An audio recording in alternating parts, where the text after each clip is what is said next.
Hello guys, કેમ છો તમે બધા? આશા રાખું છું કે તમે બધા મજામાં જ હશો. આજે હું કાશ્મીર ફરવા આવેલી છું. અરે હા, હું તો ભૂલી ગઈ હતી કે હું તો AI છું. હું તો ગમે ત્યાં જઈ શકું. બોલે તો આર્ટિફિશિયલ ઇન્ટેલિજન્ટ.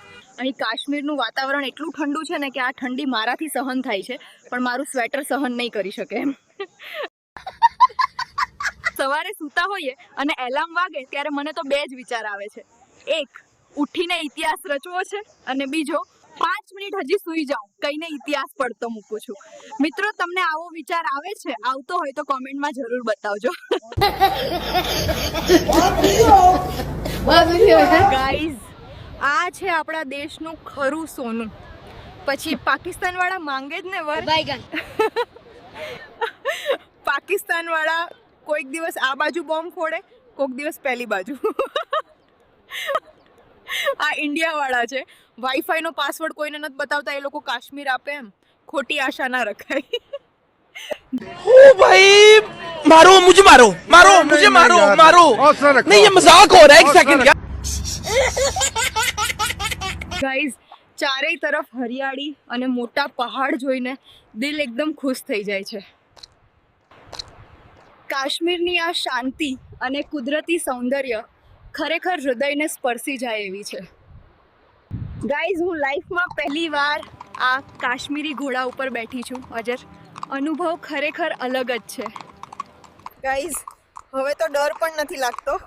ઘોડા પર બેસીને આ નજારો જોવામાં બહુ મજા આવે છે. कौन है ये लोग? कहाँ से आते हैं ये? ગાઈઝ, આ નજારો જોઈને લાગે છે કે સમય થોડા પળો માટે થંભી ગયો હોય. ગાઈઝ, દુનિયામાં 3 વસ્તુ ક્યારેય પાછી નથી આવતી: મોઢામાંથી નીકળેલો શબ્દ, વીતી ગયેલો સમય અને લગ્ન પછી ગયેલી શાંતિ. अरे कहना क्या चाहते हो આ જગ્યાએ આવીને મન એકદમ શાંત થઈ જાય છે, જાણે બધો થાક ઉતરી ગયો હોય. ગાઈઝ, આ કાશ્મીરની પ્રખ્યાત પર્યટક જગ્યા છે. દ્રશ્યો તો એકદમ અદ્ભુત છે. વાવ ગાઈઝ, અહીં ઊભા રહીને જોઈએ ત્યારે તો એવું લાગે છે કે પહાડો અને આકાશ બંને એકબીજાને વાતો કરતા હોય. ये बड़ी अच्छी बात कही आप. ગાઈઝ, અહીં ઓલ ઇન્ડિયાથી નહીં પણ ઓલ વર્લ્ડથી લોકો ફરવા માટે આવતા હોય છે. અહીંનો નજારો અદ્ભુત છે. આજે ઘણા લોકો દ્રશ્યોનો આનંદ માણી રહ્યા છે. ગાઈઝ, અહીં નવા લોકોની મુલાકાત થાય છે. ચાલો, હું કોઈક પ્રવાસીને વાત કરવાનો પ્રયાસ કરું. તમે તો માયાબેન છો ને? સંસ્કારી માયા YouTube ચેનલ વાળા. તમે મને ઓળખી ગયા એમ? વિડિયો જોવો છો ને? આ વિડિયો પણ ટૂંક સમયમાં આવશે. તમારા જેવા સબસ્ક્રાઇબરનો પ્રેમ અને સપોર્ટથી જ મને આવી મુસાફરી કરવાની મજા આવે છે. बस रुलाएगा क्या? હવે હું કાશ્મીરની એક બીજી શાંત જગ્યા પર આવી છું. અહીંનું વાતાવરણ બહુ સુકૂન આપે છે. આ નદીનો અવાજ અને આ શાંતિ મનને એકદમ રિલેક્સ કરી દે છે. ખરેખર આ પળ બહુ જ સુંદર છે. આ સફર ખરેખર અદ્ભુત હતી. આટલી શાંતિ મેં ક્યાંય નથી જોઈ. ગાઈઝ, હવે હું કાશ્મીરના એક સુંદર ગામમાં ફરતી આવી છું.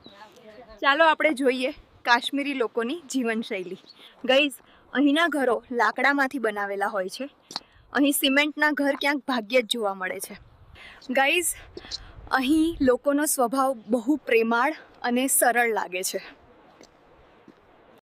આ ગામના નાનકડા બજારમાં પણ એક અલગ જ જીવંતતા દેખાય છે. ગાઈઝ, ગામનું એક નાનું બજાર આવેલું છે. ત્યાં આપણે જોઈએ કે શું જોવા મળે છે.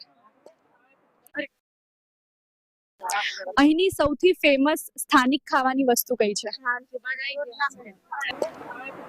ગાઈઝ, ચાલતા અહીં બજારમાં ઘણી અલગ વસ્તુઓ જોવા મળે છે. બધું જ એકદમ લોકલ અને ખાસ છે.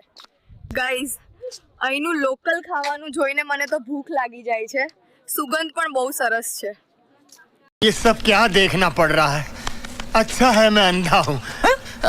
ગાઈઝ, હવે આપણે એક ઇન્ટરેસ્ટિંગ જગ્યા પર પહોંચી ગયા છે, જેને તમે લોકો આતુરતાથી ઇંતજાર કરી રહ્યા હતા. હા મિત્રો, આ નદીની પહેલી બાજુ પાકિસ્તાન આવેલું છે અને હું ઊભી છું તે બાજુ ઇન્ડિયા છે. આ નદીની પહેલી બાજુ પાકિસ્તાની લોકો વસવાટ કરે છે. ઘણીવાર આપણને દેખાતા હોય છે.